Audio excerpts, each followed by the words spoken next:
Okay, guys, I'm back. So, here's a show if you're into mystery, murder mystery, fall vibes, kind of dark and mysterious. Maybe this is a show you want to try out. So, today I'll be talking about Defending Jacob. Defending Jacob is about Jacob, basically. So, a 14-year-old boy gets murdered in this town, and they're trying to figure out who it is. All signs turn to Jacob, who is the son of the assistant district attorney who was the lead in the case. So now the assistant district attorney and his wife and their son have to deal with all the negative attention and have to figure out, did he really do it? This whole time they are defending Jacob, trying to figure out who actually murdered the boy in the woods. Let's just say the casting for this movie, A+. Love.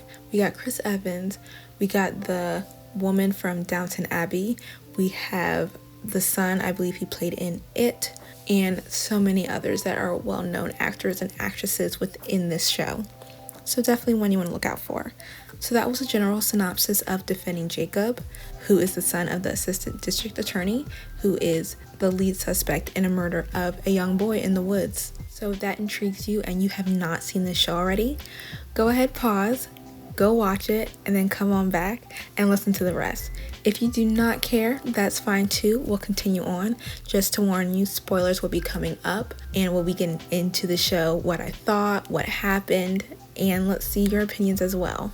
Let us start at the very beginning. So when we first see the show, we kind of see the father, who's the assistant district attorney. His name is Andy, and he is being interviewed, someone asking him questions about what happened before the case and kind of the process and how did he feel during that time.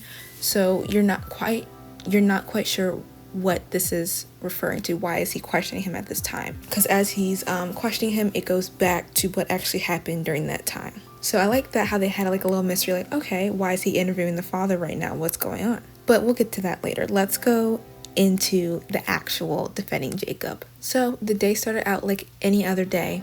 Jacob was walking to school and his parents went to work. And then as the day continued, his father, who is, as I said before, assistant district attorney, aka his name is Andy, he gets a call about a murder that happened in a park. So he goes to the murder scene, bunch of cops there already, and it turns out it is a kid who is 14, who is the same age as his own son, and the kid's name is Ben. And Ben had been stabbed in the park, and they're trying to figure out who did it. A woman found his body, and she didn't know he was dead at first, but then once she realized, she called the police. So they have no suspects. No one really saw anything. All they know is that this boy's in the woods. So they're trying to interview all the students at the school. Some people are not sure if Andy should be the one heading the case because his son does go to the same school, but at this time there is no reason to suspect his son, so they let him continue leading the case. But as the days go on, more and more evidence is coming out, and it points towards Jacob, who is his son. So first we see someone say on a message board, "We know that you killed him," talking to Jacob. And I was like, what is going on? So there's a message about rest in peace, Ben, and people are putting comments and messages saying we miss you, Ben, RIP, remembrance of him. And then Jacob comes up on there saying, "I don't know why y'all are putting these happy messages like you were his friends. Stop faking it." Jacob. Okay, even if people are faking it, this is not the time for you to be on there pointing things no, this is not the time. And then after he said that, his so-called friend responded "Jacob, we all know that you killed him. I've seen your knife." And I was like, oh, no. So then someone sends that to Jacob's father, sends an anonymous link, sends it to him, and he sees that, and then he goes searching in Jacob's room for a knife, and he finds one. So then the parents confront him. They're like, "Why do you have a knife? We didn't buy you this." And he was like, "I bought it myself. I like carrying it around. It makes me feel like I'm protecting." Then his dad's like, "Have you ever used it?" And Jacob's like, you mean to kill someone? No, I didn't never stab anyone with my knife." And so Jacob has the nerve to ask for his knife back. I was like, dude, no. So the dad keeps the knife and Jacob goes off on his day. And so after they take the knife from him. His dad still has the knife, and he sees the garbage trucks in the town are dumping, taking the garbage, dumping it. So he drives in front of them and goes far enough ahead, and he dumps the knife in someone else's trash can, knowing that the garbage truck will take it, and he gets rid of that knife. And I was like, dude, what are you doing? Because that's like hiding it. You could tell he's like covering it up or like hiding. It's like, do you think your son did it? And he doesn't want his son to be caught with like a murder weapon. It was crazy. But when I saw he dumped the knife in the trash can, I was like, this don't feel right. This isn't right. So then as the days go on, Jacob is an official suspect within the murder. There was someone before him, and it was a guy. His name was Leonard Patz, and he is a registered sex offender. Apparently he roped a kid in another town. So they went to go look at him, but they had no evidence to hold him, so they had to let him go. And then they found a fingerprint on the body of Ben, and it turned out to be Jacob's. Y'all remember when I said all this evidence was pointing to him? Here it is. Here's the evidence. Fingerprint, he had a knife. Honestly, the fingerprint was probably enough, because it's like, why would your fingerprint be on his body? So now Jacob is officially a suspect. He gets taken to jail, and he is released on bail so he can go with his parents, but he is officially a suspect now. And then this is where the whole thing turns on them. The town is against them. Everyone basically thinks Jacob did it. Honestly, if I was in the town, I'd probably think he did it too. They found his fingerprint on the body. Jacob explains that I did see him in the park, and I didn't know that he was dead. I went to check him. I touched his jacket, and I was freaked out, so I ran away. And that's why he said his fingerprints on there. He didn't call the police because he thought people would think he did it, which is where he was now. People think he did it anyway. But that was why he decided to not tell anyone. So this show was very interesting to me because it followed the family of the accused. Not the victim's family and what they're going through and losing their son and not really knowing what's going to happen. This is really following the family of the boy they think murdered Ben. And so it kind of follows what Jacob's going through, what the dad is going through, and what the mom is going through. And oh, the poor mother. She is going through the most. She really can't handle it. And honestly, I don't know if I can handle it either. And she keeps replaying past events in Jacob's life, thinking, was there always something there that I never noticed? And now he eventually killed someone. So she keeps replaying old events, like when he was younger. Was he too violent? Or these early signs that I never saw? And so that's something she's struggling with. And honestly, she does not believe her son is innocent, because she keeps playing these and she keeps seeing little past events, like, I think this was the time maybe he was too violent. This is another time maybe he was too violent and then just never really paid attention to it. So she thinks he possibly could have the capability of murdering someone, which is kind of sad to think that your son could do that and that you think your son could do that. But this is what she's going through. On the other hand, Andy does not believe his son did it at all. He's like, he didn't do it. He can't kill anyone. He does not believe his son did it.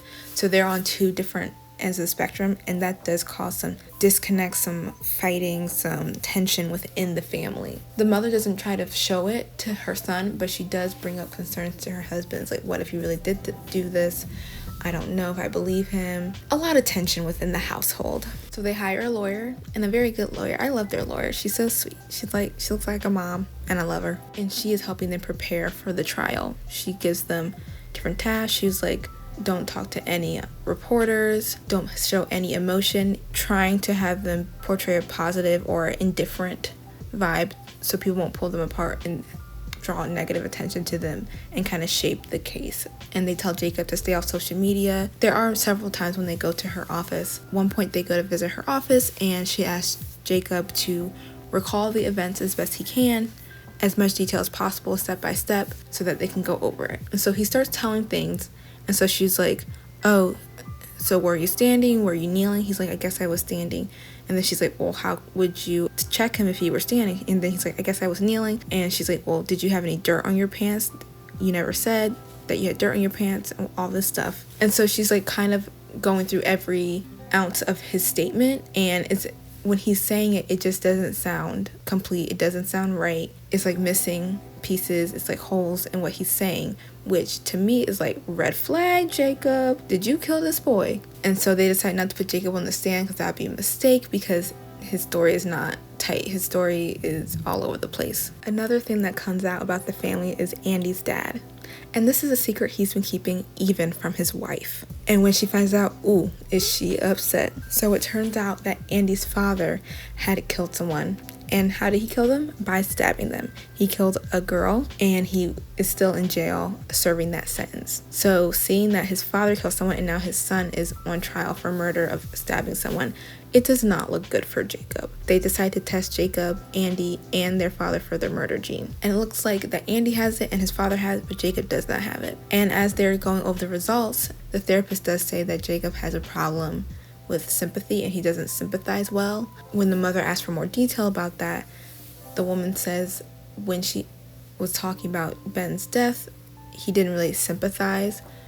It was that, yeah, he died, but everyone dies. It was like nonchalant, like not a normal reaction you expect from someone. So that even feeds more into the mom's ideas of what her son actually did. So yeah, it's not helping on what she thinks of her son.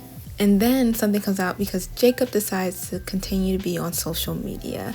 He makes an account to follow someone and he posts a picture saying, "This is what people think of me," and he puts his face on someone holding an axe. And honestly, I'm just like, Jacob, why? Like, why that picture? Why show a picture with someone holding it? He's just making all the wrong decisions, and I just don't get it. I feel like if I was on trial for murder, I would just be like, I ain't gonna talk to no one. I'm gonna be the best person I can be because I don't want people to think I did it. But I feel like he's not processing how serious it is. And there's a point when his dad yells at him. He was like, do you know how serious this is? Do you know what they can do to you? Do you know what can happen? And he's yelling at him, and Jacob's like, I know. And his father's like, you're not acting like you know. Like, they get in a huge argument because his dad's like, you can't be making mistakes like this. Yes, yeah, it was heated. And I was like, ooh, the tension. But yeah, so a lot is happening. But we're coming up to the trial. The lawyer says they don't have enough evidence against Jacob to say he did kill Ben. So they're trying as best they can to create doubt within the jury so that they don't think Jacob killed them. Because honestly, all they really have is a thumbprint, which is a lot, but they don't have the murder weapon. So there is a lot they don't have, and they don't have any witnesses to what actually happened. But he did have motive. And apparently Ben was bullying Jacob. So that is a reason why he could have killed Ben if he did do it. So as we're going through the trial, they go through that day and how Jacob seemed normal that day after he saw Ben's body. He didn't seem sad or act weird or different. He seemed normal like any other day. And to me, that was like, red flag. Because they show like snippets of the day, and honestly, Jacob looks fine. Maybe he was trying to act normal, but he didn't seem freaked out at all that he saw a body. And so I'm over here like, I don't know if he did or did not do it, because a lot of things are pointing to him, or a lot of coincidences, as you could say, pointing to him that he could have done it. And while we're looking at Jacob and the trials going on, his dad's not done. Even though his dad is no longer assistant district attorney because of everything that's been happening, the dad still thinks Leonard Patz is the one that did it. So he's looking into Leonard Patz, trying to find out what happened the first time with the first kid and how he became a sexual offender. So at that event, and he really thinks he did it with Ben. So he goes digging and he finds someone that knows him and what happened previously. And he said he did talk about someone named Ben. I knew it was that kid in the park that died. I knew he did it. So he doesn't know for sure he did it, but he said he heard someone talking about Ben. There was also a scene in the show where Leonard Patz had his phone and he had tons of pictures of Ben, like he was following him, and then he deleted them. So I was like, did this dude really do it? Like, did he really kill this boy? So we don't know. We got suspects, but we don't know who really did it.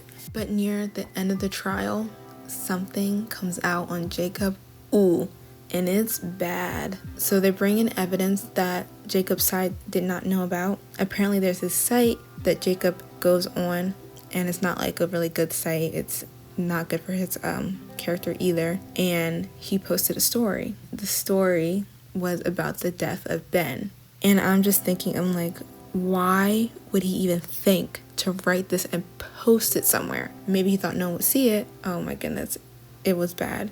And then they knew he did it because it came from his IP address. So they knew he wrote the story and posted it. But it goes into detail about a story about someone stabbing a boy in the park and I believe he did it around the same time, like either the day or a couple days after Ben's body was found. So when people heard that, they're like, oh snap, like they think he did it because that story came out. And so apparently they go through it word by word, and no new evidence comes that wasn't already in papers and publicized. But still, who goes on somewhere, types up a story around the same date, puts it somewhere about the exact events that are in the tabloids? And he didn't tell his lawyer that he did this so that they could at least try to, no, it was a surprise attack on them. I guess he thought no one would see it.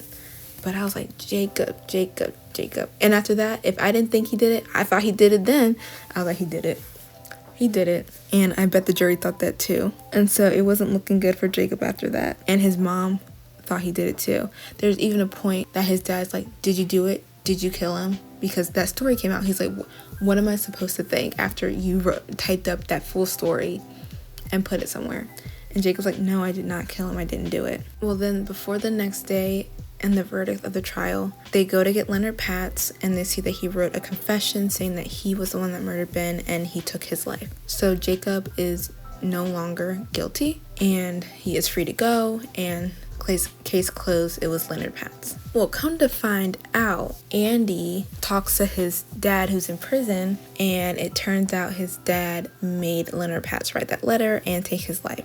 He was the cause of it. And now Andy is like, kind of like, oh my goodness, my dad made someone take the fall for my son. Even though he thought Leonard Patz did it, he didn't want to be like this. So after everything that happened, the family was planning to move. But now, after Andy heard what his father did, he wants to move even sooner and get out, because he's like, what if someone finds out that my dad actually got Leonard to do that? That could be very bad for his son. Well, before they moved, they decided to take one big family vacation into Mexico. And guess what happens in Mexico? Jacob gets in trouble again, gets questioned by the police. So apparently him and this girl were supposed to go to this party. He comes back, the girl doesn't. He said that the girl wanted to stay at the party, he didn't want to stay anymore, so he decided to come back. So now the girl's missing, and they're questioning Jacob because he's the last person that they know was with her. So the family's not allowed to leave the country until everything is solved. Well, Andy is freaking out because he knows what his father did, but his wife doesn't. So Andy is like outside crying and drunk, and then he tells his wife what he found out. He was like, my dad did it. My dad made Leonard do that. So he's freaking out, and then his wife is like, oh my goodness, like she can't handle this right now. And plus he kept this from her. And so the next day they wake up, the girl's found. They found where she was, and now she's safe. But after that, the family, they go back home. They cut their trip short because, yeah, they're not doing so well. So after that trip, the wife, that was like her breaking point. So she's driving her and Jacob somewhere, and it's raining really hard. And then she starts asking Jacob questions. She's like, I love you, but did you do it? She's like, I don't believe you didn't do it. Tell me the truth. And she starts driving faster and faster, and Jacob's freaking out. He's like, Mom, like, calm down. Like, I didn't do it. And she's like, no, tell me the truth. He's like, I did do it. Is that what you want to hear? And so she's like, so you actually did it? And he's like, no, but I just want you to calm down. So all this is happening, and then they drive into a wall. And to me, it looks like she purposely turned the wheel, because before she did, she's like, I love you and your father. I love both of you. And she turns the wheel, and they crash into a wall. And then it goes back to Andy, where we were in the very beginning, getting questioned about his wife. It's like, do you think she did this on purpose, crashed the car to harm herself and your son? And Andy says, no, she did not do this on purpose. It was raining, and she was driving faster than usual, and she lost control. And so there's evidence to believe that that wasn't the case, like it wasn't an accident, but Andy says it was, and so his wife is not charged with anything. So then we see Andy go into the hospital, and we see Jacob, and Jacob is in a coma. And then we see the wife, she's in the hospital. She's not in a coma, she's awake, but she's badly injured. He tells her the verdict that everything's okay, and she's freaking out. She's like, will he wake up? I don't want him to think I did this on purpose. I want him to know that I love him and I didn't do this on purpose. And that is where the episode ends. So yeah, I thought this was a good show. Great show for the fall season. I love the mystery. Been wanting to check this one out for a while. I like the storytelling. There were some things I think they revealed a little too soon that I wish they kind of waited. When Leonard Patz had the photos, now that I think back, I guess it was an okay time, but I kind of wish they held that information for a little longer and kept us on our toes, like who could have done it. Also, I think they should have showed who actually did it, because you never know what actually happened to Ben. I kind of wish there was a reveal of what actually happened so the audience would know if the real killer was served justice or not. So by the time the story ends, I don't know if Jacob was really innocent or if Leonard Patz actually did it, or if it was neither of them. It was like some random person that killed Ben. So yeah, that's what my critiques at it, just timing of when things were revealed. And I wish the ending was more complete. I kind of felt I wasn't fulfilled at the end, because you see Jacob in a coma and the mom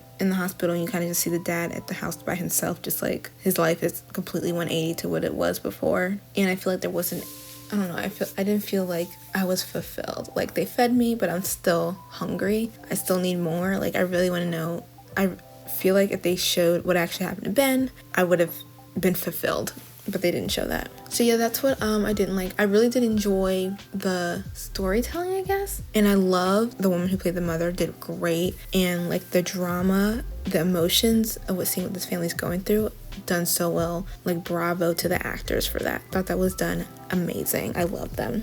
Well, they're great actors, so I couldn't expect less. So yeah, I really loved that and those things. But yeah, I thought this was a really good show. I would give it like a 3.5. I think it was pretty good. I think if you're looking for a short series to watch for fall, check this one out. And it is a show on Apple TV, and it is 8 episodes. This has 8 episodes, so not long at all. And I believe each episode was about 45 minutes, if I remember correctly. So it wasn't too long of a show. But yeah, that's all there's to say about it. I don't really have too much else. Yeah, that's what I liked about the show. I thought it was really good. I'm glad I watched it. If you saw Defending Jacob, what did you think? Did you like it? Did you like how it ended? And do you think Jacob actually did it, or do you think he was innocent? So as always, I will leave my website down below for you guys to check out any more TV content that you're interested in. You can also follow me on my socials, which will be linked in the description box as well. And if you want to know anytime I upload a new video, any review or TV content on this channel, definitely hit the subscribe button. But that's all I have for this TV show. Hope you guys enjoyed it. And again, thank you guys for listening. Love talking about my TV shows with you. And definitely leave in the comments any good TV shows for the fall to watch. I'm interested to see what you guys are watching and what you recommend. And until next time, bye.